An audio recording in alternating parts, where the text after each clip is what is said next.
Legend Mick Foley, and you are watching C-RadTV here, right here on YouTube. Have a nice day. This is Cody Diener, and you are watching C-RadTV on YouTube. And just like Cody Diener, C-RadTV lives by two simple words. Just give her, yeah. How's it going, guys? It's Brad C at a WWE Smackdown review from March 5th, the Go Home Smackdown 2 Fastlane. Let's go ahead and jump right into it. By the way, only 33 days till WrestleMania. So let's go. So SmackDown starts off with WWE Champion Daniel Bryan coming out to the ring. Of course, Daniel going to address his Fastlane opponent, Kevin Owens.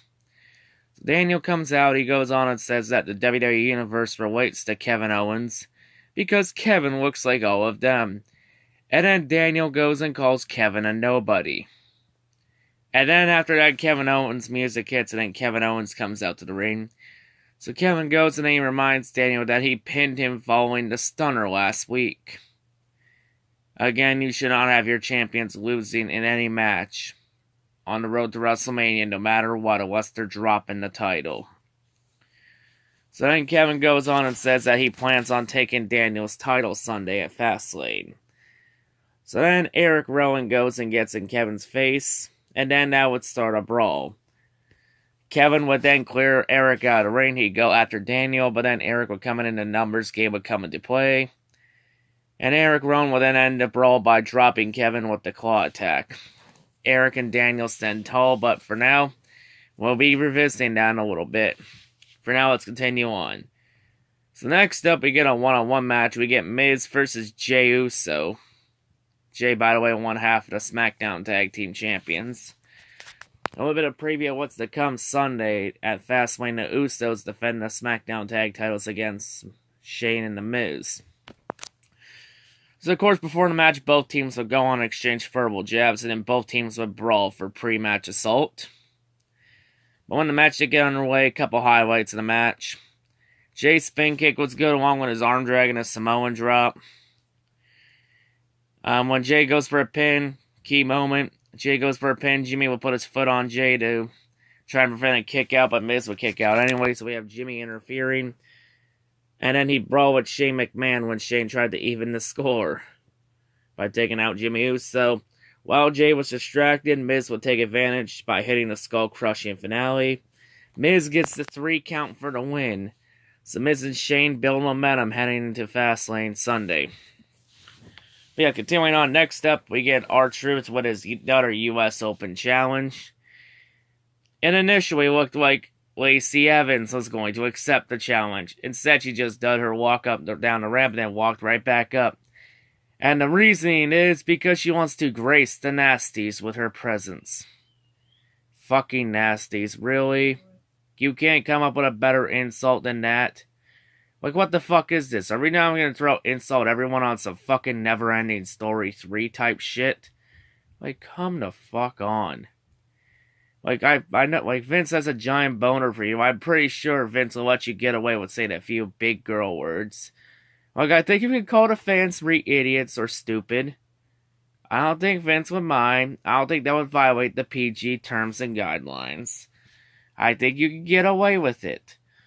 I mean, Becky and Charlotte usually say bitch a lot along with Ronda Rousey. I think you can get away with it. Besides, SmackDown's going to be changing to 14A anyway in September when they move to Fox. So you can definitely get away with it. But we'll continue that rant on another day. So then, getting back on topic, so this U.S. challenge would then be accepted by Samoa Joe, Andrade Cien Almas, and Rey Mysterio.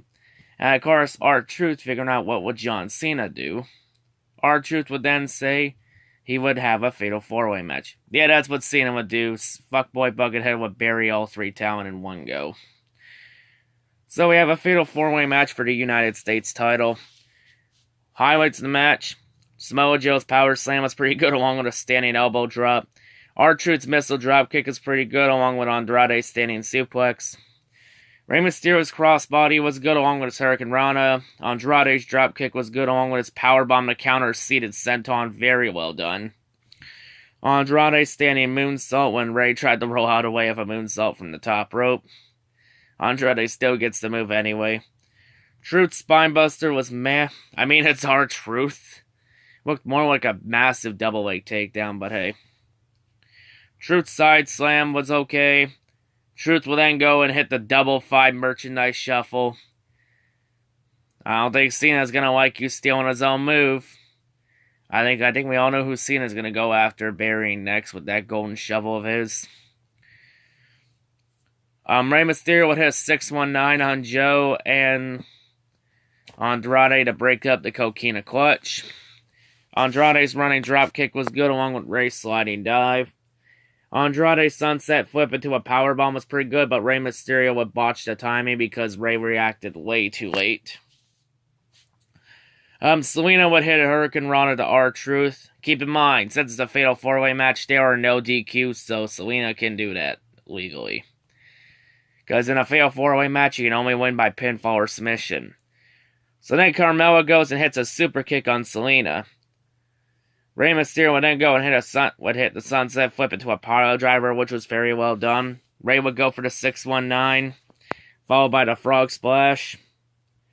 But Samoa Joe would break up the pin with a reverse senton. So to the match ending, Joe hits the Uranagi on Andrade Cien Almas. Samoa Joe gets the 3 count for the win, and Samoa Joe is your new United States champion. So the whole point of Truth holding the United States title was just so Truth could win it, so that Truth could drop it on not just any random SmackDown, but the go-home SmackDown of Fastlane. So it looks like the US title is gone, and once again another game of hot potato. Because you know what, titles don't mean jack fucking shit anyway.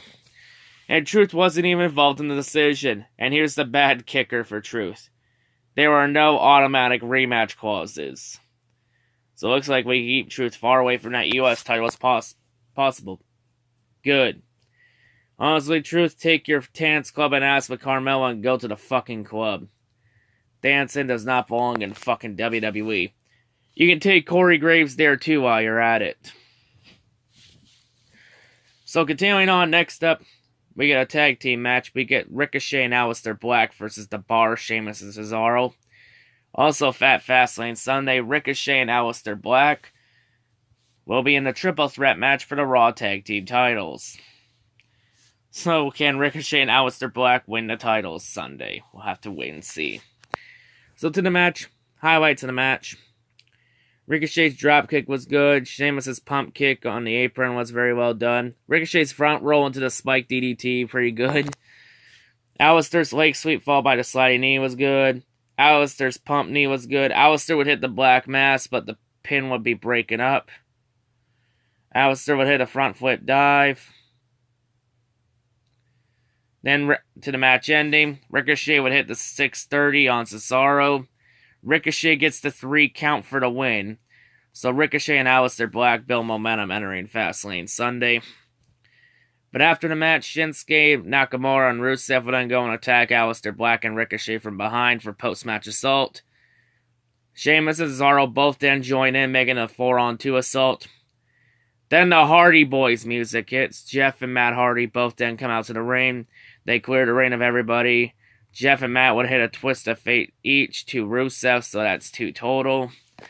Ricochet then goes and does a front flip suicide dive on everybody outside the ring. And all 4, meaning the Hardy Boys, Ricochet, and Aleister Black, all stand tall in the ring. So yeah, it looks like we also got Hardy Boys versus the Bar feud again. But yeah, continuing on, next up, we get a one-on-one women's match. We get Mandy Rose versus Naomi. Of course, this Sunday at Fastlane, Mandy Rose will challenge Asuka for the SmackDown Women's title. So continuing on to this match, highlights of the match, few highlights. Naomi's single dropkick was good along with her jawbreaker. Sonya Deville would interfere in a key moment of the match, which leads to a Mandy Rose big boot.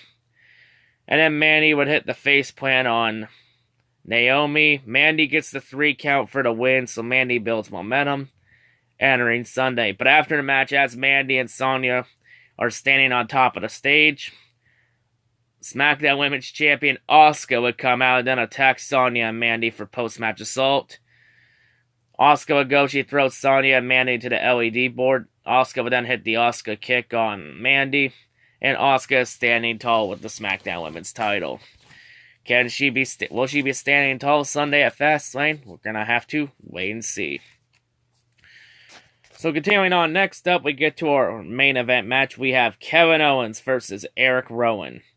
And we also have Daniel Bryan on commentary as the guest color commentator. So only one highway to know in this match, and that was Eric's dropkick. It was actually pretty good. Because then a key moment in the match, after Kevin Owens throws Eric Rowan back into the ring and Kevin's about to get in the ring, Kevin would overhear Daniel Bryan calling Kevin a lazy fat coward. Fat jokes. How original.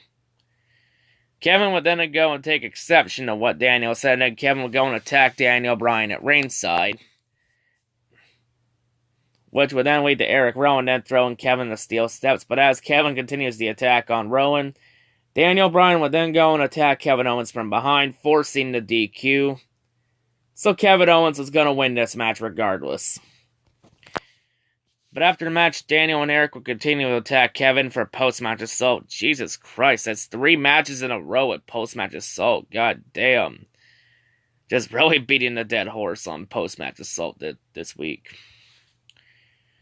So while they continue to attack, Mustafa Ali's music hits and then Mustafa Ali comes out. So yes, Mustafa Ali is back after he suffered that concussion a few weeks ago.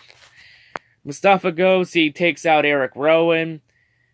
And then Kevin goes, he would hit the stunner on Daniel Bryan. And then both Mustafa and Kevin stand tall. But will Kevin be standing tall Sunday, or will Daniel Bryan continue being the planet's champion? We're going to have to wait and see. But hold up. We ain't done yet. Because we have a segment to end this show. So for end this show, we have Charlotte Flair coming out to the ring. Of course, Charlotte comes out saying she's inviting Becky Lynch to come out for a friendly discussion. Quote.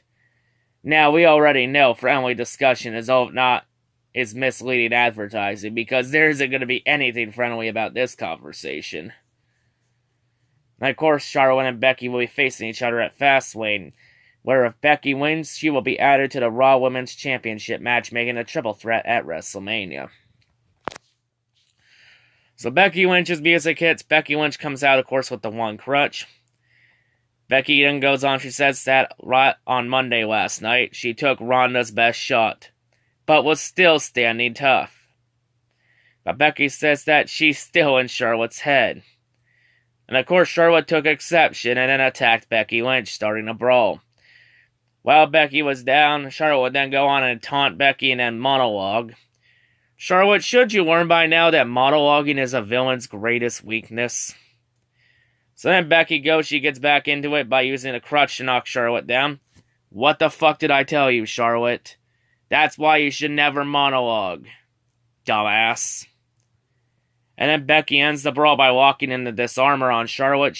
And Becky would continue to have it locked in until the refs come out to break up the brawl. And Becky is standing tall, one leg and all. Can Becky get the job done Sunday? Or will it be Ronda versus Charlotte at WrestleMania? But that's how we end SmackDown this week. Not a decent bad show. It was good, but it wasn't terrible. SmackDown rating, way better show than Raw. It is the better show this week. SmackDown rating, 5 out of 10. It was actually a pretty decent show a pretty good show for a go-home show. So yeah, that's all I gotta say, folks. Hope everyone has a great day. Rest in peace, King Kong Bundy. Peace out.